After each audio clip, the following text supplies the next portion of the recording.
కొద్ది రోజుల తర్వాత మేరీ గర్భం దాల్చింది.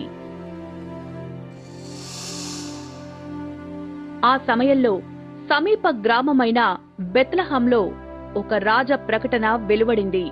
ఏమనంటే, రాజ్యంలోని ప్రజలందరూ హాజరై వారి పేర్లను జనాభా లెక్కల్లో నమోదు చేయించుకోవాలి అని.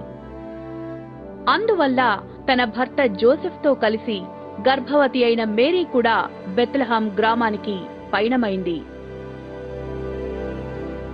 బెత్లెహేం గ్రామం జనాలతో నిండి ఉండడం వల్ల వారికి విశ్రమించడానికి స్థలం దొరకలేదు. ఆఖరికి వారు ఆ రాత్రి ఉండడానికి ఒక పశువుల పాక వారికి దొరికింది. జీసస్ క్రీస్తు ఆ రాత్రి ఆ పశువుల పాకలో జన్మించాడు. ఆ బాలుణ్ణి పడుకోపెట్టడానికి అక్కడ గడ్డి తప్ప మరోటి లేదు. మరియు చూడ్డానికి ఎవరూ లేరు, కొందరు పశువుల కాపరులు తప్ప.